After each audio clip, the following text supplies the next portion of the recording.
सुप्रिया सुळे बोलतायत, आपण थेट जाऊयात.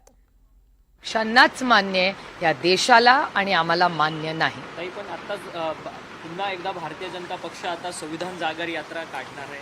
पंतप्रधान नरेंद्र मोदी हे संविधानाचे पाय पडताना आता पाहायला मिळतात. ठीक आहे, आता त्यांना कळलेलं आहे की ह्या देशामध्ये संविधान बदललं किंवा बदलण्याचा प्रयत्न केला तर ह्या देशाला ते मान्य नाही, आम्हालाही मान्य नाही. कारण का आपण जरी एका राजकीय पक्षात काम करत असलो तरी हा देश कुणाच्या मर्जीनी चालत नाही. तो या देश फक्त आणि फक्त संविधानानेच चालतो आणि चालणार, आणि त्याच्यासाठी आम्हाला कितीही मेहनत करावी लागेल. संविधान वाचवण्यासाठी आम्ही कष्टांची पराकाष्ठा करू, पण या देशात कुणालाही संविधान बदलू देणार नाही. राज ठाकरे आणि मुख्यमंत्री यांची आज बैठक झालेली आहे. कसं बघता राजकारणाची येत्या विधानसभेला काही नवीन समीकरणं बनवू शकतात का? बिनशर्त पाठिंबा दिल्यानंतर एकला चलोचा नारा दिला तर राज ठाकरे, आणि आता ते मुख्यमंत्र्यांची भेट घेतली. त्यांचा अंतर्गत प्रश्न. पश्चिम महाराष्ट्राचा दौरा पण करणार आहेत राज ठाकरे. यापूर्वी पुण्याचा गेला होता, पुण्यामध्ये पाणी जास्त साचलं होतं. ही लोकशाही आहे, प्रत्येकाला कुठेही जाता येतं.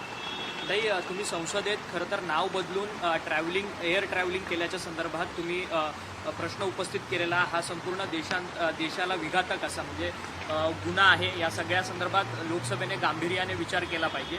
अजित पवारांनी काल प्रसारमाध्यमांना सांगितलं की जर माझ्यावरचे आरोप जर सिद्ध झाले तर ज्यांनी माझ्यावरती लोकसभेमध्ये आरोप लावलेत त्यांनी राजकारणातून निवृत्त होण्याची देखील तयारी ठेवावी. निवृत्त नाही, संन्यास.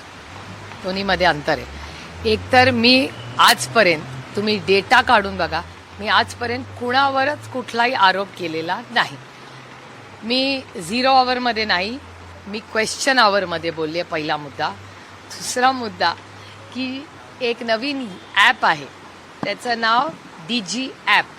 मी DG ॲपवर प्रश्न विचारला होता. मी कुठल्याही व्यक्तीबद्दल, मी आजपर्यंत राजकारणात कधी आरोप केलेले नाही आणि कधी करणारी नाही. माझं राजकारण हे आरोपांचं नाहीच आहे.